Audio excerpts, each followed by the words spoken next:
Motherhood, but not quite as we imagine. Thought-provoking, refreshing, straightforward, sometimes taboo, often seemingly ordinary, but always honest. Welcome to School for Mothers, opening conversations we all need to have, exploring ways in which you can be fulfilled as a woman, once a mother. Now, here is your host, mother of 10, Danusia Melina Durban. Hello, and welcome back to the School for Mothers podcast. I'm your host, Danusia Melina Durban, and here we are today for episode 5, called Switch.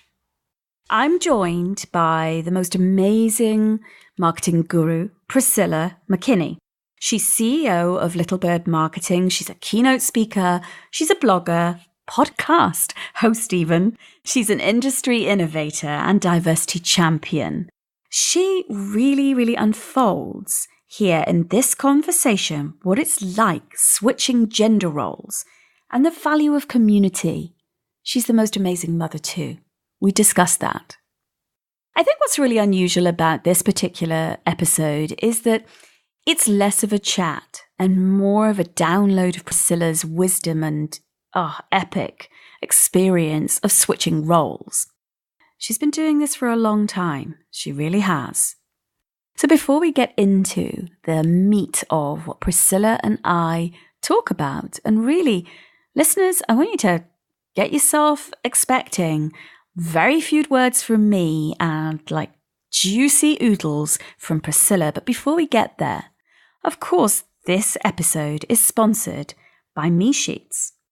Me Sheets are something that I came up with quite some time ago that I've been using in my life to keep me on track. And they're not just a to-do replacement system.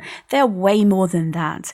They actually keep me in the center of my own life because, of course, I'm sure you know, as I do, what it's like going to the edges, kind of finding yourself at the edges of your own life. Once you've done everything for everybody else, you finally get to something that you want.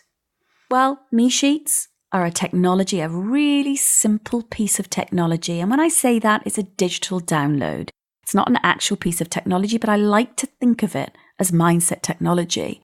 So go and actually get your own Me Sheets so that you can print them off and start using them. So if you want to go see if they help you in your life, just go to schoolformothers.com/Me Sheets. That's schoolformothers.com/Me Sheets. I won't make you wait any longer. Let's go ahead, dive into my listening to Priscilla and her wisdom on switching roles. Here we go. Well, I am so excited for today's podcast. Welcome, Priscilla. I cannot begin to tell you how just excited and delighted I am that we've got this conversation on the topic switch. And I really would love to dig deep into what switching roles has been like and is like for you and your husband and your children and your career and, oh God, all sorts of things. So thank you for being here.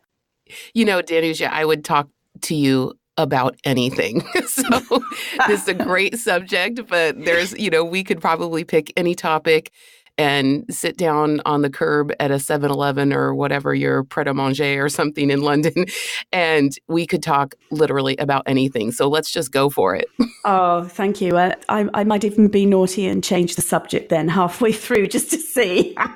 No, okay, I'm joking. As long as at the very end we're planning our next vacation together, I'm good. Yeah, okay. Well, actually, we must do that sometime, I would love to have some time away from business and to just hang out together. So now, tell me about swapping, I'll call it traditional places.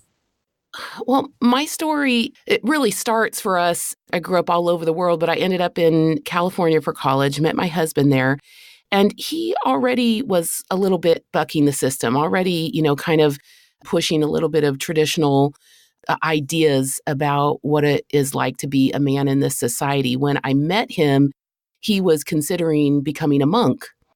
And I joked with him after we started dating, oh my gosh, if things don't work out between us, could you please date someone else in between me and becoming a monk? I just don't know if I could live with that stigma. Oh yeah, I dated her and then I decided to become a monk. That sounds like the beginning of a joke. But he's a real thinker, and he's, I guess, what you would call an old soul. My friends call him Yoda. So he was already kind of in his own way, bucking a little bit of that traditional view of what a man should be in this society. And obviously there's some of that really drew me to him. And I was already really bucking traditional roles, from my side. I grew up on the mission field. I'm the fifth of five girls, and we're a force to be reckoned with. I mean, five women, who understand the idea of belonging. Maybe you could call us a gang. Yes. But, I grew up as in what you would best understand as maybe like a Christian Von Trapp, singing, traveling family, kind of interesting, bizarre. I don't know what other words you want to put in there, but we lived in Europe. I went to 4 different high schools in 3 different countries. And so I have this like wide experience, and I did not see the world only from one point of view. And so it was a very open world for me, as it should be for kids. They should have an expanse to choose from, right? Whereas, I think part of the problem in society is that kids are getting 2 things to choose from. So I came at it from an expanse. And so when you talk about switching roles, what did that, look like for us? I don't think it's something that happens overnight. And I think that's one interesting thought as we think about, the changing of quote unquote traditional roles and what it means to quote unquote swap, because, all of those things have kind of a connotation as if there's black and there's white, or there's, hey, let's get married and let's share, responsibilities 50-50. And I believe in marriage or in any kind of relationship, there's no 50-50, there is no like perfect division of either labor or division of responsibility or things like this. So this idea of how did we swap, if there's a more organic process to it than I think we even really understand. So we were both kind of bucking a traditional approach in our own lives. And then when we decided to get married, it just wasn't this massive conversation. And we both worked. We both worked for many years. And it wasn't until we wanted to get out of California, and we'd already been married 10 years, and we wanted to start having a family. And we realized we didn't want to both be just barely getting by and both going to work. And we did like this ideal of having someone at home. And I really loved my work. And I didn't really see myself stopping that. He sold the company. He then worked for someone else doing kind of that same thing. And it was just a natural, hey, this is good for us. And I don't think in that moment we really thought, hey, we're going to buck the system, or we're going to break tradition, or, all those kinds of things. It was just really us making the right decision for us. What I really love about what you're saying is that, this singing Christian Von Trapp girl meeting the monk, who both of you already kind of playing with the kind of traditional models of masculinity and femininity, but that 10-year gap of working and establishing as a child-free couple kind of led to a natural questioning, but not even a questioning or a kind of rebelling or anything that sounds kind of in any way have a sense of importance other than, hey, this is good for us. This is seriously good for our family. I really love that, rather than this big conversation that's making a statement. So I think where I'm coming from on this is an observation that quite a lot of people that I hear talk about having a husband or a partner, the father of the children in the family, who, they've made this big decision for her to go to work and him to stay home, and it's made a big thing of. Whereas I'm not hearing that with you, that's quite where you're coming from. Right. Yeah. It's something quite different. I think a little bit of that could come from the fact that we really were in community. And so I think a lot of our decisions in general weren't made out of pain or hurt or someone else telling us we couldn't do something. we were in a community where we were supported. And in fact, the funny thing about waiting for 10 years to have kids is that we got really good advice. We were dating and we went to go see our pastor. It was like, oh, we're really young and we're thinking about getting married. And we were thinking you could talk us out of it. So, and from there, we started a conversation. And I remember him saying to us, it's six one way, half dozen the other. You guys get married now and you just have to understand you're going to have to grow up together. You're not grown up. You're 21. The amount of change that you're going to go through from 21 to 25 is so monumental. If you can recognize it, then grow up together, share that piece of your childhood, in effect. Yes, it's adulthood, I guess, but in some ways he was really right. And he's like, or you could go away. And if this thing is so real and so palpable, so driving, you will come back. You don't have to worry. You'll come back to each other. And I just felt a lot of release in that moment to say, okay, there's not one way this could go. And I think that kind of setting my marriage up in that great piece of advice helped me always to be able to make that next organic move as opposed to just seeing black and white or going against the system or in a lot of traditional, and especially I come from a Christian background, saying, oh, my dad did this, so I'm going to do the opposite. Well, that's still being controlled. Yes. So, that leads to a very shallow life, one where you make these vows like, oh, I'll never do this. That's still very much controlling your life as opposed to not, taking these preconceptions from everybody else and saying, but what do I want? What's good for me right now? And what could happen here? What a wonderful experience of having so much wisdom to draw on as you grew up and grew individually in your marriage. Mm-hmm. My gosh, it sounds very intentional, like really, really amazing. And I don't hear very often people have that.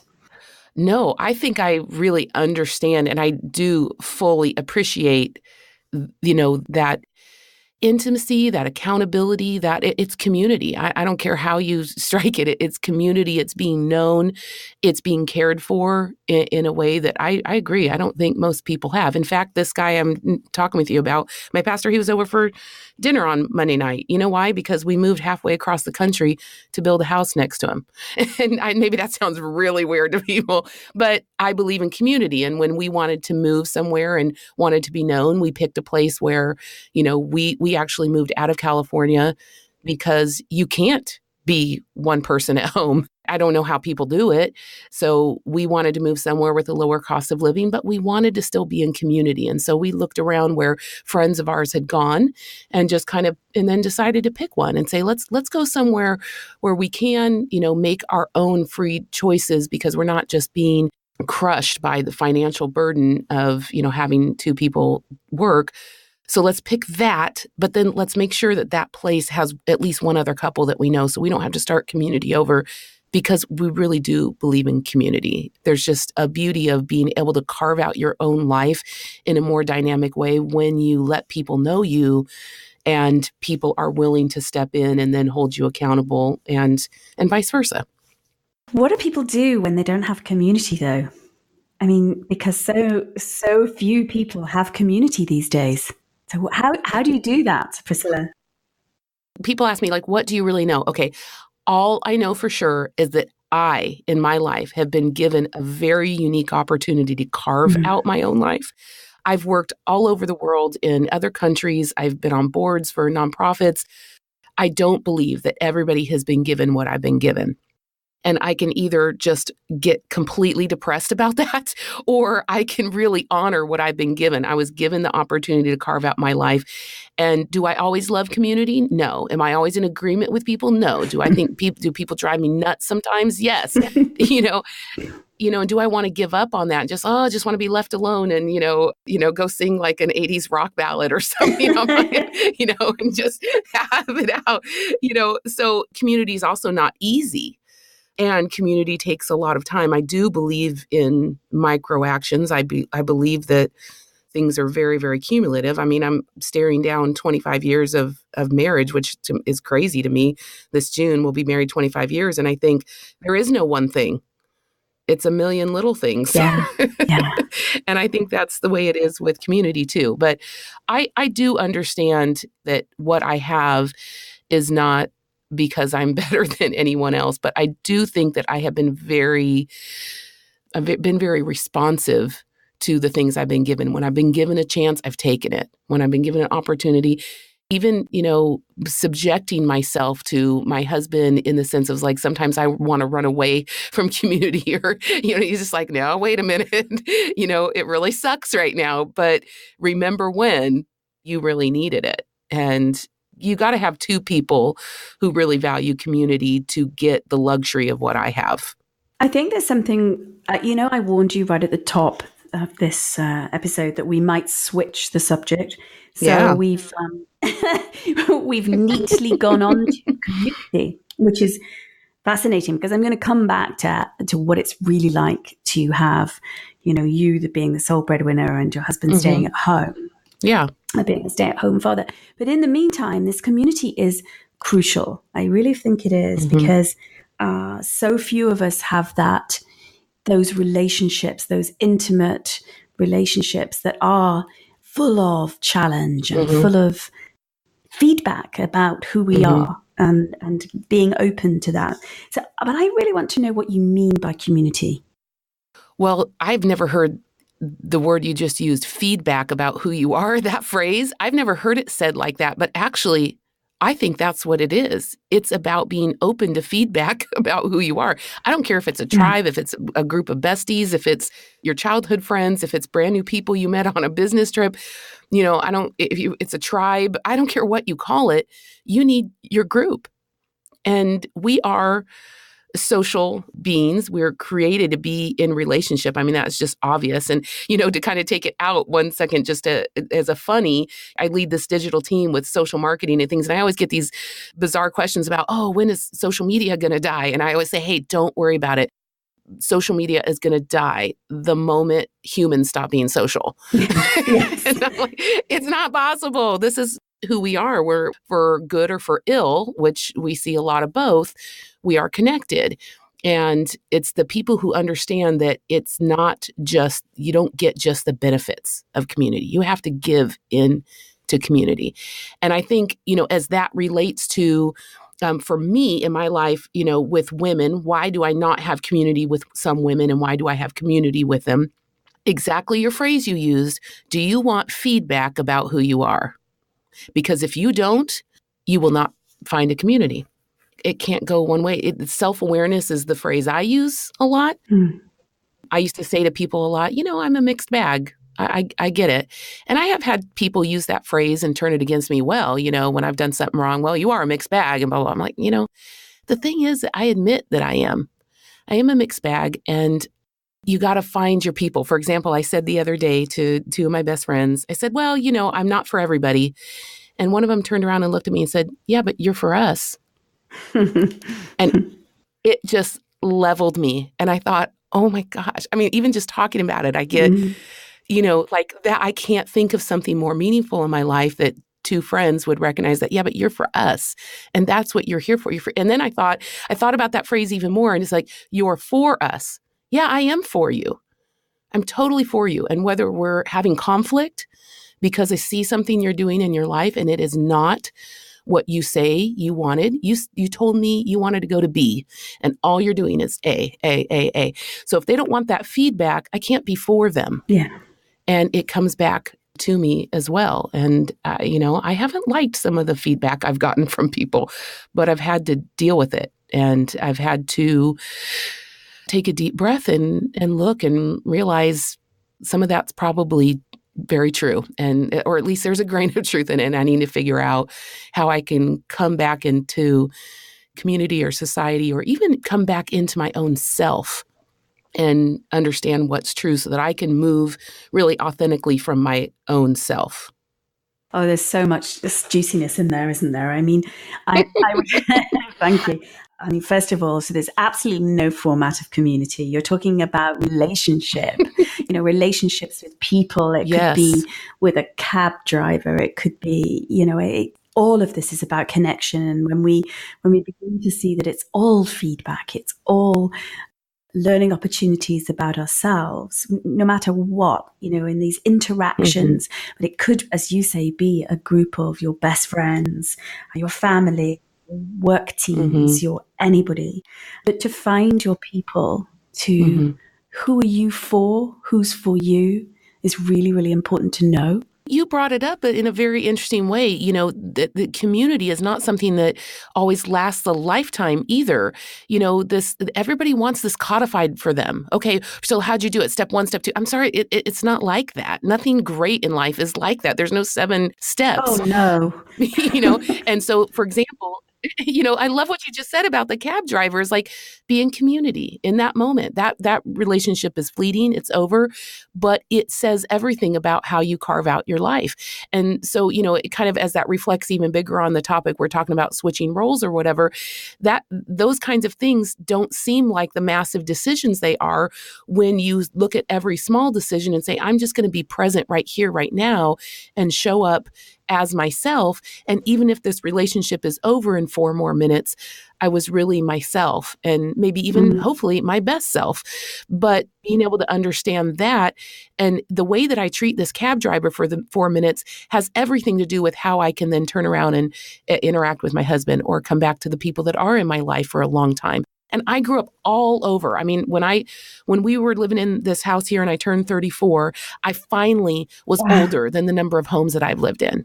And so this idea of that people have community is like, you know, and I live in this tiny town in Kansas. I mean, I live in what most people would deem as the middle of nowhere. And, you know, I'm constantly connected to people who my life is completely bizarre to. And also, like, to me, equally so. They grew up and they've lived in the same house. Some of them live in the house that they grew up because now their parents have gone on and given them that house. Or they build a house on the family land. And they're next door to their parents, and there's like 3 or 4 of them, you know, down the row. And, or everybody, I'll be connected somewhere and be like, oh yeah, I went to kindergarten with him. And I'm like, kindergarten? I don't even remember where I went to kindergarten. So those people have a very different idea of community. They've lived in this community, physical, geographic community. But community is not always geography. And, you know, so I think I've made my decisions about my own life or what does it look like from a community. And some of them are best friends that are in Dallas or in LA or, you know, or in London. And it's a richness, yeah, but it's still the same hard work. It's still trying to connect meaningfully with people, because I've had people who, you know, live in Orange County and I haven't seen them for a while. I'll go and have coffee with them. And they call me on crap I said. And I'm like, wait, you know, I haven't seen them for a year. And just in a heartbeat, they know the tenor of the conversation is that they can call me on that. And they can ask me, why are you doing that? And so that keeps you from reacting to life, you know, and just kind of being reactionary with your decisions. You know, instead you're flowing through them. And that when we think about crossing gender roles and that big issue that we're talking about, I think this has everything to do with it, because people don't cross gender roles in a healthy way if they are only doing it in defiance of an order. Yes, that's exactly what I meant earlier. If there's that kind of underlying defiant metaphorical stamp of the foot that we're going to do this, then that brings a certain kind of outcome. It's actually the drive, the agenda is somewhat different. And actually, of course, you know, there'll always be that. For many people, there will be that kind of, we can do it our way, you know, and that's great, isn't it? That's a great driver. Yeah. Mm-hmm. But it's different. I mean, your decisions don't come from that element of defiance. You know, there sounds a really strong pragmatic, as well as a almost spiritually, emotionally pragmatic, you know, mix up of a naturalness of this to be the way it should be for you as a family. Right. And I think you and I also agree that we also stand on the shoulders of a lot of women who did defy it. Yes. And that was their calling. That was the flow that they had, and they had to stand and they had to stomp their feet. And that's fine. That's great. I hope that, you know, we really are making very, very, we get so much choice because women really defied. Yes. I just realized that I don't have to be that. That's not what's been put in front of me. And I could kind of take that mantle, but that's not mine to take. So I'm very appreciative of women who came before and stood their ground and made a point and everything else, because I could not stand here and just free flow, choose what I want, and everybody can accept me, Yeah. without, many, many years of, some really well thought through defiance. Yes, exactly. So let's go to, what is it like? Yeah, what's it like to switch roles? I want to know what the hell the problems are. Like, what are the funny things that happen because you're the woman that goes out there and does the work? Okay, I wasn't even thinking about this earlier, but I'm going to tell you one of the most embarrassing stories to me as the working mom. Okay, so first of all, I will say, my husband is good looking. I will say this, and he works out a lot. This is one of the funny problems I have. And so, the irony, of course, is that when women stay at home, it's like, yeah, mm-hmm. And a man stays at home, and either people totally disdain him and put him down, or they overpraise him. Oh, you stay home with the children? Yeah, I'm like, they are his kids, right? Shock. So one funny thing is that you get one of two reactions for the most part: an overglorification of, oh my gosh, what a saint this man must be to stay at home. Or what's wrong with this guy? Why, as somebody said at a cocktail party we were at one time, and Steve asked him what he did. He's a lawyer. And the guy asked him what he did. And he said, well, I'm a stay-at-home dad. And he said to him, well, what kind of work are you looking for? Oh. And Steve was like, yeah, no, I'm not unemployed and I'm not unemployable. I stay at home and I homeschool our children. Oh my God. So there's very funny reactions like that. Okay, so that's kind of the background of our life. It's just, you just kind of navigate those things. So my husband goes to the Y all the time to work out. So he goes pretty early in the morning. And I'm thinking back 10 years ago when we had babies, And so he would get up really early in order to get in and out of there, and get home so that then I could go to work. So he gets one of my last child, so Sawyer, he gets him ready in the morning. And I'm up. I just had fed him, and he's in this, this little blue pajama thing, and I totally remember with this little brown, elephant on it. I'm like, talking with them, hanging out and everything. And then Steve takes him with him to the Y because I need to not have him there so I can get ready. So he takes him to the Y, puts him in the, in the kids' care, goes and swims. But then I ended up going and working out, and I pass with him. So I went and worked out, and then I went to go, this is in between, it was before I worked out. So I walked in, and Sawyer had been there. So I went in to go see him in the nursery. I opened the door to the nursery, and I see the little blue jammies across the way. So I walk across the YMCA nursery, and I get in it. There's this little bouncy seat, and it's sitting on the floor, but he's in the bouncy seat. And so I kind of squat down, and I get up close, and I look him in the, and I just, as I'm kind of approaching, of course, I'm doing the mama, like, oh, hello, good morning, and mama. And I look at these little baby's eyes, and I'm all, that's not my baby. And no joke, because this little blue-eyed baby looked up at me, and I do not have one single blue-eyed baby. And it's same pajamas, right? And literally, just as it dawns on me, one of the girls in nursery is standing there with her arms crossed and goes, your baby's over here. Oh, God. And it's there's no way. I couldn't even explain to someone, look, this other baby is about the same age, is sitting across the room, is in the same jammy. And I mean, the mother hatred in the room right then, you don't even know your own baby.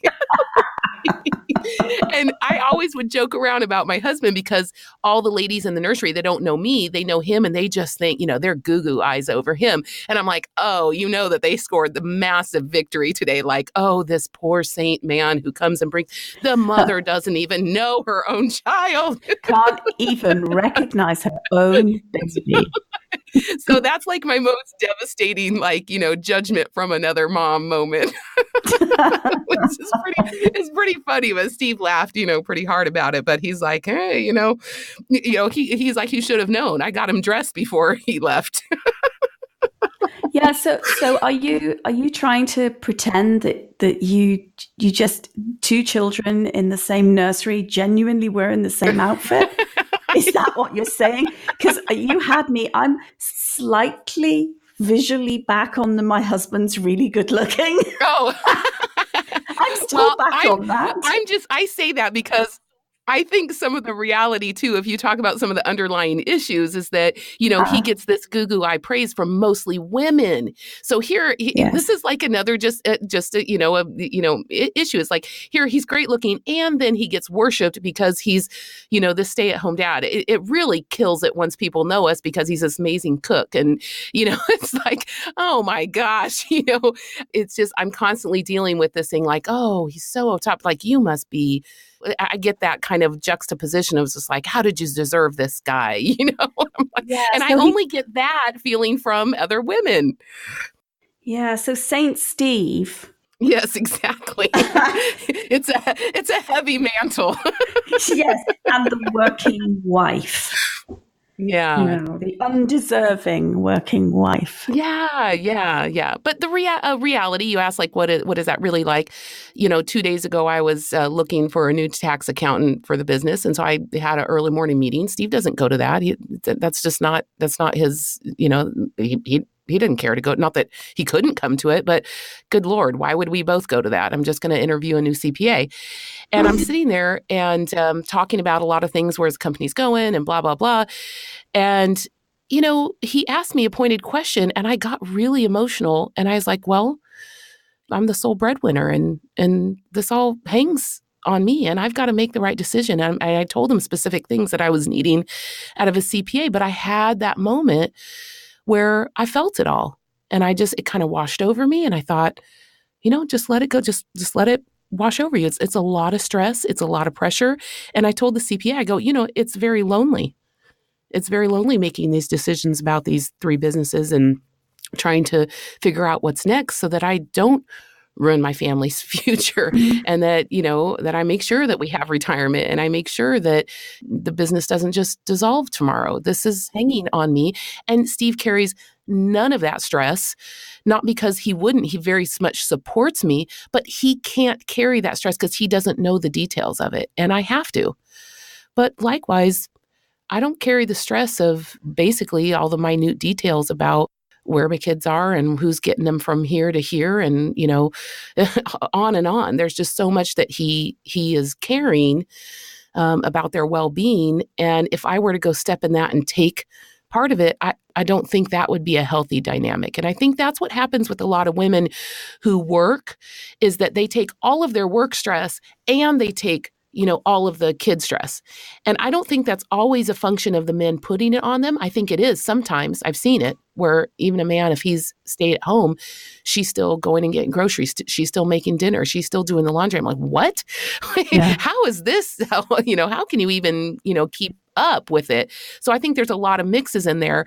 I'm just saying that I also do carry that stress, and it sometimes it causes me to, kind of turn in or, feel like I'm almost going to collapse. I get to share that with Steve, but the reality is that he can comfort me or he can try and support, but I still have to carry that. And this is how traditional men felt, right? They're like, it's all on me. Whenever I hear words or feelings coming out of me like it's all on me, I think, wait a minute, that's too extreme. It's not true. Is not true, but the feeling is true. I really feel like that sometimes. Well, exactly. It's exactly that. I think that the feelings of having that I don't want to use the word burden, but it's that weight. It's that weight of responsibility of carrying the future survival and thriving of a family, a whole family, and their well-being, their welfare, the housing, every element of it that actually is on your shoulders. And as much as you're supported, that's different than actually being responsible for it. And so, yes, as you say, the other part is the logistics, the well-being of the children, the what I like to call domestic admin as well, like the incredible amount of the machinations of everything that children generate from parties to needing haircuts to shoes to, lost outfits to friendship problems, all those things, and, medical appointments, all of that really is a huge job in itself.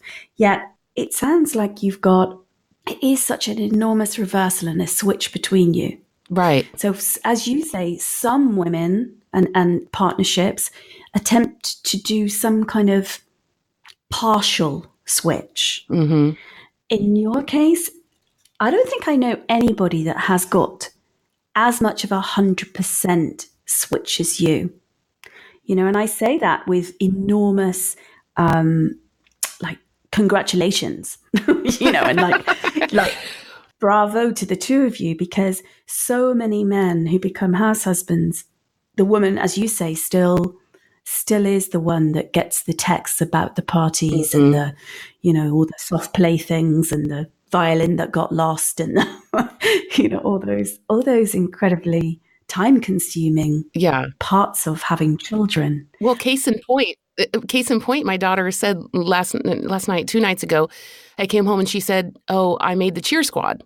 And I was like, I didn't even know you were trying out for that, number one. And, number two, they were standing there and then, she gave kind of a funny look at Steve and he kind of winked at her. And I was like, what's going on here? And he's like, well, she got on the cheer squad because she got her form in on time. And then he was joking around with her like, yeah, here's dad driving it down. And I was like, so all this stuff happened without my knowing. And I know that as soon as I say that, people are going to be judgmental. Wow, you don't even know that about. No, I don't know that. You know what? I did spend time with my daughter. I was, took care of her whole prom week. There's many other things that I do, but I feel like it's a beautiful thing that I don't have to know everything. And that's a funny little story that they have about how she forgot the form. She texted dad, he grabbed it, got it, drove it down to the school. And because of that, she made cheer squad. And I said to her, well, I'm proud of you. And Steve goes, you should be proud of me. I got the form down there. And it was just a funny moment that we could all just kind of celebrate the quirkiness of how this happened. And you can take that as, oh, I didn't even know this. Or you could say, wow, I didn't even know this. This is how this family operates. That's cool. And in leadership, what I'm striving to do at work is sometimes you have to create a void for people to be able to find their meaning, find their place, and do something of value. You can't do everything and then expect a year later, 5 years later, 25 years later, to have people around you who are capable and who help. You got to leave a void. I could go grocery shopping on the weekend. I suppose I have the time, but I don't. You know why? Because it's not my job. And so I haven't gone grocery shopping for 15 years. I would rather sit down for a half an hour and play Legos, with my 9-year-old. So this is magical. It's so inspirational because what you're talking about for me is letting go and surrendering to narratives of how you ought to be. The woman and mother that you ought to be, and therefore the actions that fall out of that version in a practical sense, and instead letting go into the fact that you don't have to know. And I've a sense that so many mothers would struggle with they want to know, they have to know everything there is to know about their child. And sometimes I wonder if that's a control thing. Like, who am I unless I am in command of every which way piece of information about my child? Who am I? What's my worth in the world if I don't actually know that he's just grown out of his latest, school shorts or something? Who am I? So I think it's what you're describing strikes at the very heart of the mother identity piece and how, the kind of version we're sold on, but also how to be with releasing our grip on being that person, just being that woman. Mm-hmm. It's not that I don't hear those things whispering at me. I hear them. It's not broken in me. I'm a mom. I can intuit that. I feel like, oh, I hear that voice come up and say, oh, you didn't know that about her. And how come you didn't? I hear it. It's just, I don't need to give it energy. I don't need to give it weight. because I do have this. I'm very lucky in this. I do have someone who is affirming the value that I bring to the family. And I do say this a lot. I honestly could not operate in this strength if I didn't have this really tremendous support. We'll sit down for dinner and I say, oh, the kids will thank Dad for, creating such a great dinner. And he's like, well, thank Mom for paying for it. Oh, hallelujah. And it's this, it's this mutual understanding of how things happen. And my kids have grown up seeing that. And when I think about it really in reality, when that voice comes up and says, well, you didn't know that about Maya wanting to go, be a cheerleader, I could either give that weight, or I could actually say, you know what, my daughter doesn't need me to know everything about her life. My daughter needs me to show up and lead and show her that you can actually have your own life apart from children, apart from a husband, that you can actually be who you are in your own fashion. She needs to see that. And if she needs something else about cheer, she'll speak up and let me know. Believe me, she'll ask me for something. But I really kind of think, what's really going on here? What do my kids need to see? And even, I think about that a lot in parenting. My kids don't need me to be a perfect parent. I do need to show them how to, when I do something wrong with them, we really try to be very quick to, apologize, repent, and be like, sorry, we did that wrong. Will you forgive me? And my kids need me to model that. Yeah. They don't need me to know what size shoe they are. I can text them and ask them. It's no big deal. It doesn't mean that. But my point to it is that I do battle those voices. I do hear them. I'm not immune to them. And a lot of people just think, oh, she's just cold or calculated or just doesn't care about her kid. No, I do. I just am making some decisions about what is really going to be helpful to them in the long term. Well, I'd love to tweak that, because I absolutely hear that you are doing exactly that. What is going to be helpful to them? But fundamentally, you have a clarity about what is going to be helpful for you. Right. Like where you're best placed. Yes, you're a human being and a person, and you have that clarity, and you're intentionally living and creating the design of your life to bring your best self. And doing the groceries and doing all those other things wouldn't be great for you, and it would be a poor role model for your children. That's not the model. No. And that's what I hear. So yes, you hear those voices. Yes, it's triggered in you.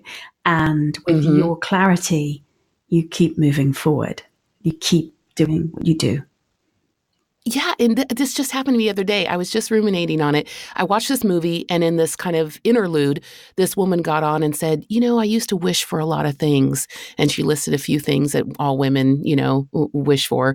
But, better hair, longer eyelashes, bigger boobs, whatever. And it was kind of a funny list, And she goes, and then, my daughter was born, and now I use all my wishes on her. And it was this really sweet and tender moment. And it really got me. It pulled me in emotionally, just like, oh, yeah, so I want that for my daughter. And then like a couple of days later, I'm like, oh, but I don't live like that. And I don't really think that. But man, that got me. And it got me pulled into this thing that is, I feel, a lie, that as if you can't have wishes for yourself.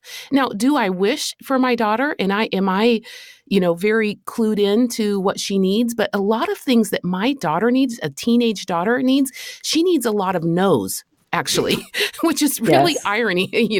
She doesn't need a lot of yeses. She needs a lot of no's. That's what teenage girls need.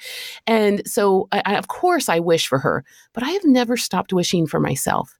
And I don't think it's sweeter to act like I need to spend all my wishes on her. That might give me a little better stature with my friends or in our society, but I don't think that's true. And I don't think in the long run that is good for my daughter to hear, oh, honey, I just use all my wishes on you. What am I telling her? That she, as an adult, when she has a kid, she can't have any more wishes?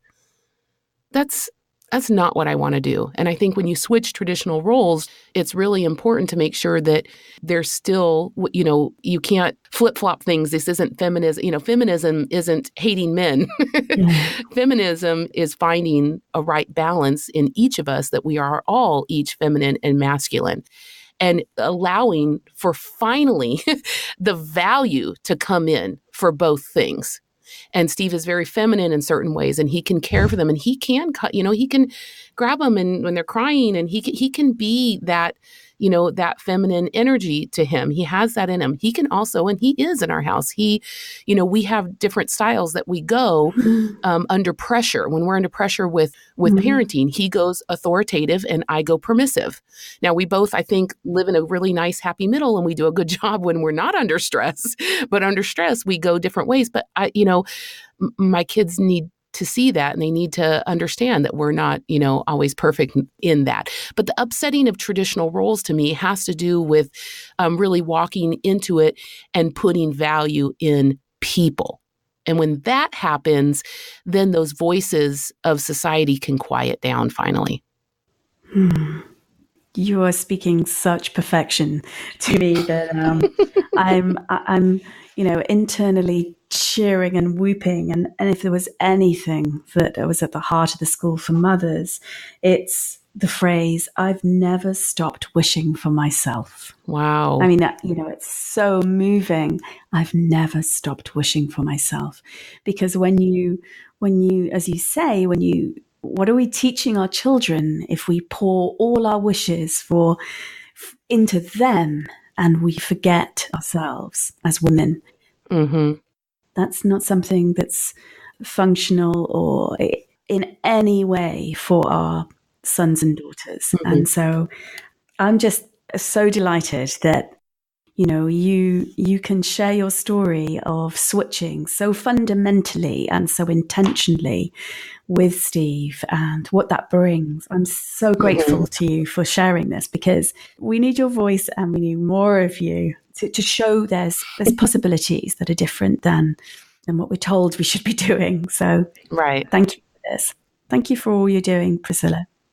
You're so welcome. And thank you for being a part of my circle that's for me. I'm kind of tearing up because I know you're for me. Yeah. And I can only experience other mothers being for me when I'm also for me. Yes. And so you joined the band, and you and I recognized it when we met. And I think people can find it in a lot of different places if they're open to it. But when, I have certain dreams, and if I do, then the people I meet can get on and be for me. And, you have a very clear vision of what you want to do. And when you shared with me Unstoppable Mothers, I'm like, I'm for that. I'm for that. I'm for you. What does this wish look like? Let me do that. Thank you. I won't lie. I was bowled over by the sheer force of Priscilla's story. I can't even remember when I was so quiet on an episode. I mean, where was I? Truly, I was just lapping everything up that she said. And I hope you were too. I really loved hearing about how she resurrected her business and her life when her offices burned down. I mean, what a phoenix rising. She really had to completely recreate what was possible for her. That was pretty poignant. And also, I adored hearing how she hasn't actually shopped for groceries in more than a decade. I can't imagine a life like that. And I was so inspired. She totally blew me away with that. The other thing that I really loved was when she told on herself that she has no clue about most of the sports clubs that her children are in, that actually her husband deals with all of that. I mean, God, how empowering. Yeah, really, really great. What did you learn? I'm wondering. Why don't you write to me at podcast@schoolformothers.com. That's podcast@schoolformothers.com. And let me know. I really, really love hearing from you. This was really, really interesting, wasn't it? Like switching gender roles. So, next week, we're continuing with another magnificent mother rocking it out in the world. There's no doubt every single episode you can expect something very, very different from all the mothers who I get into conversation with. I promise you that. They'll bring something truly different every week.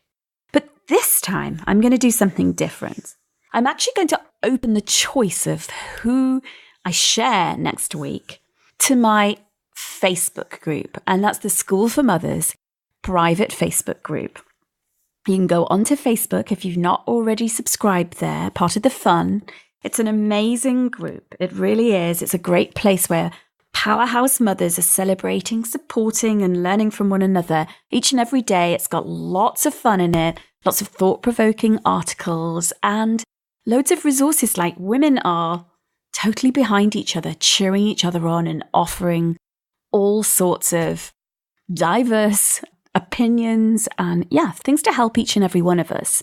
So if you're not part of that, go to Facebook, have a search for School for Mothers group, get on there, become one of us.